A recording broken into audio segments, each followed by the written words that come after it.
Pessoal, então vamos lá para mais um vídeo aqui no YouTube referente à Lei 13.954, que alterou o Decreto-Lei 667, que trouxe as normas gerais do Sistema de Proteção Social dos Militares Estaduais, principalmente no que deve tocar a questão da reserva e pensão.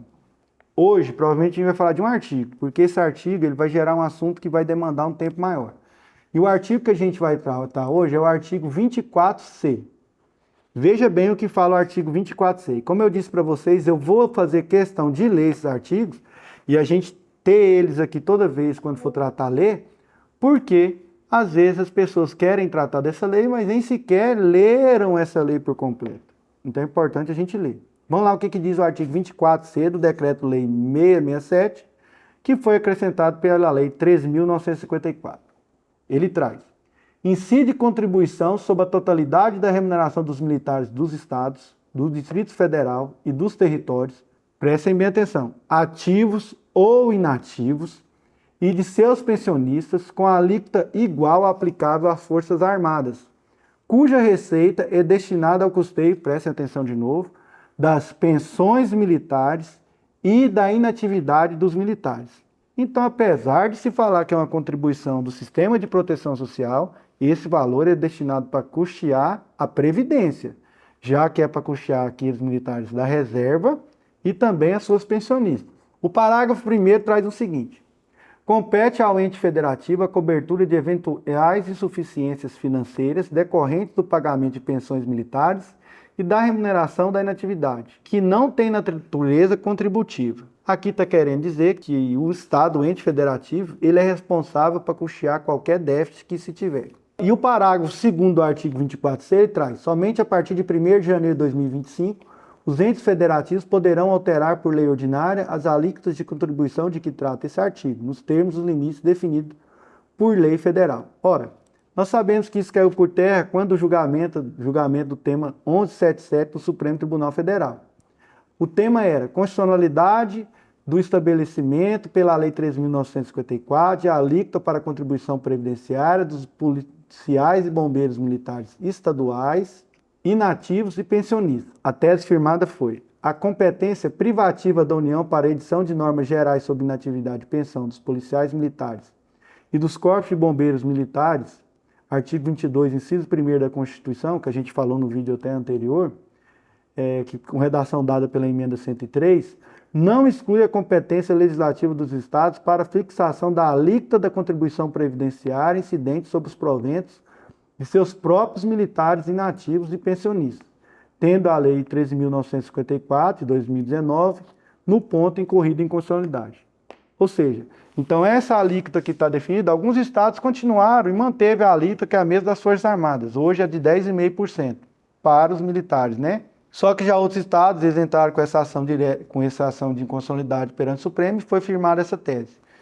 Houve até uma modulação que o Supremo falou assim: olha, tem a Lei 13.954, mas depende do estado, tem que legislar, ele tem que vir a lei, se ele quer pôr outra alíquota, ele tem que pôr a lei. E aconteceu que, como estava se cobrando sem ter a lei do estado, todo mundo até ajuizou muita ação. Aqui no estado mesmo, ajuizamos várias ações nesse sentido. Porque a lei aqui ela só entrou em vigor mesmo do Sistema de Proteção Social no começo de 2022. Então tinha essa diferença de 20 e 21 para se receber, porque estava se cobrando sem que tivesse sob o total a Lei 13.954. O que aconteceu? Houve uma modulação de efeitos nessa decisão, que falou que o Estado, apesar de não ter editado a lei, ele teria até 1º de janeiro de 2023 para editar essa lei. Eu acho que somente São Paulo editou essa lei após essa data. O restante tudo editou a lei, ou seja, não há que se falar em diferença quanto a essa base de cálculo que foi o que estava estabelecido. E as alíquotas vão ser que foi definida pelo ente federativo, tá bom? Mas o que eu tenho a dizer aqui, a questão mais importante que eu destaquei para vocês foi quando vem lá no caput do artigo 24C, que fala: incide a contribuição sobre a totalidade da remuneração dos militares, ativos e inativos. Pessoal, além desse artigo 24C, também foi acrescentado, na mesma época, teve a emenda constitucional número 103, ela acrescentou o parágrafo 1º-A ao artigo 149, e diz o seguinte: o parágrafo 1º-A do artigo 149, com redação dada pela emenda 103. Quando houver déficit atuarial, a contribuição ordinária dos aposentados e pensionistas poderá incidir sobre o valor dos proventos de aposentadoria e de pensão que supere o salário mínimo. Com isso, as associações, se não me engano, foi a Associação de defensores públicos, de procuradores do Estado, de juiz, eles ajuizaram um monte de ADIM que está pendente do Supremo, falando, opa, peraí, como é que você quer dizer aqui que pode se cobrar do aposentado aqui e do pensionista o que excedeu o salário mínimo, mas lá no regime geral não acontece isso. Porque se a gente pegar até o artigo 195 da Constituição, que também foi alterado pela emenda constitucional número 103, no seu inciso segundo, olha só como é a redação atual. E diz assim o artigo 95, a Seguridade Social caput será financiado por toda a sociedade de forma direta e indireta nos termos da lei, mediante recursos provenientes do orçamento da União, dos Estados Federal e dos municípios, e das seguintes contribuições sociais. Aí vem o inciso segundo, olha, do trabalhador e dos demais segurados da Previdência Social, podendo ser adotadas alíquotas progressivas de acordo com o valor do salário de contribuição, não incidindo, essa parte eu destaco, não incidindo contribuição sobre a aposentadoria e pensão concedidas pelo regime geral de previdência social. Ou seja, depois que aposenta pelo regime geral de previdência social, não é descontado mais essa previdência. Por que que aqui a lei, quando trouxe essa alteração relacionada aos servidores públicos, quis se falar que poderia cobrar do que excedesse o salário mínimo? E aí já tem 3 votos favoráveis à ADIM, ao julgamento procedente. O voto do ministro Barroso, ele foi mais ameno, ele falou, olha, só pode ser adotado cobrar o que exceder o salário mínimo depois do Estado adotar medida de contenção de gastos e a alíquota progressiva. Eu concordo com essa primeira parte dele até, porque fala aqui que pode ser adotada alíquotas progressivas no artigo 195, como a gente viu. E o segundo, que foi o ministro Fachin, ele já veio e falou, olha, não pode de jeito nenhum, porque essa alíquota progressiva que ele trata aí é para os militares, para os servidores ativos. Inativos ele traz de modo claro lá que não incide. E aí também tem o seu ponto, e eu acho que até é mais acertado. A ministra Rosa Weber votou favorável também a esse sentido, igual o ministro Fachin, falou, não pode cobrar do que excedeu, até o teto não pode cobrar do regime geral de previdência. E o ministro Fachin, em seu voto, ele foi bem sábio quando ele disse que isso se trata de um princípio geral da questão previdenciária.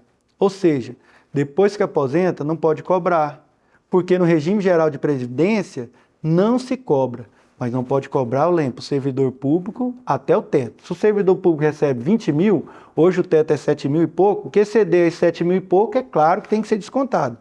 Mas até o que for ao teto do INSS, é questão de justiça não ser cobrado. E aí essa questão trouxe, e eu vejo grande chance de ser julgado procedente, eu estou até acompanhando a data que vai ser julgamento no Supremo, que eu quero até estar presente na sessão, que eu vejo julgamento muito emblemático.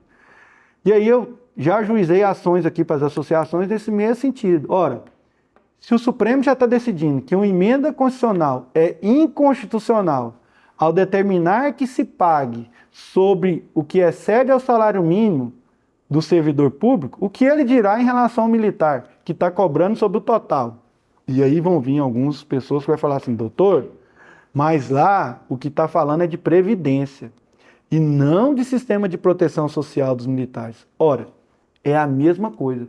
Eu não falei para vocês lá na Lei 13.954, no caput do artigo 24C, que fala que a receita é destinada para o custeio de pensão de militares e a inatividade de militares? Então, se mudar o nome só porque mudou o nome, não tem a menor diferença. O sentido tem que ser o mesmo. E tem mais. O artigo 150 da Constituição, ele traz de modo muito bem claro. Olha só. Sem prejuízo de outras garantias asseguradas ao contribuinte, é vedado à União, aos Estados, ao Distrito Federal e aos municípios, veja bem, instituir tratamento desigual entre contribuintes que se encontrem em situação equivalente. Proibida qualquer distinção em razão de ocupação profissional ou função por eles exercida, independente da denominação jurídica dos rendimentos, títulos ou direitos. Ele fala que é independente da denominação jurídica. Se está dando sistema de proteção social e o outro está falando de desconto previdenciário, mas as duas coisas têm o mesmo fundamento, que é custear a pensão e a reserva, deve ser aplicado ao mesmo fundamento. E por isso que deve ser ajuizadas as ações também nesse sentido. Hoje eu até tive com o presidente da ANERB, a qual a associação que eu advogo aqui é vinculada, e a gente vai entrar com a ADIM no Supremo também em relação aos militares. Mas o que eu recomendo? que tem que entrar com essa ação as associações principalmente antes, para no caso houver alguma modulação de efeito, não atingir essas associações, tá bom? Isso é um importante ponto que eu queria trazer para vocês. Assim, o julgamento ainda não terminou, não foi pautado, foi publicada a pauta, mas está aguardando o dia pela presidente. Hoje mesmo eu liguei no Supremo para saber como funciona, vai ser divulgado no processo. Mas entendam, quem é inativo e pensionista, no meu modo de pensar e o que está decidindo o Supremo, ele não pode, estou falando de militar, ele não pode pagar o desconto do sistema de proteção social / previdência até o valor que for o teto do INSS. Porque quem é do regime geral de previdência também não paga. E isso foi entendido pelo Supremo em um voto ainda, não é decisão final, é um voto, que isso é um princípio geral. Pessoal, então por hoje nós vamos ficar com esse artigo, foi muita coisa, muito interessante. Eu aguardo dúvida de vocês aqui, que vocês tiverem dúvida, nós vamos esclarecer sobre esse ponto, tá? Não deixe de buscar os seus direitos. Um grande abraço, não se esqueça de se inscrever no canal, ativar a notificação para você receber toda vez que tiver um vídeo novo. Compartilhe com seus amigos, com seus colegas o link aí do canal que tem interesse nesse assunto para ficar bem informado. E eu estou à disposição para qualquer mais dúvida. Depois nós vamos continuar mais ainda na Lei 13.954. Um abraço e até mais.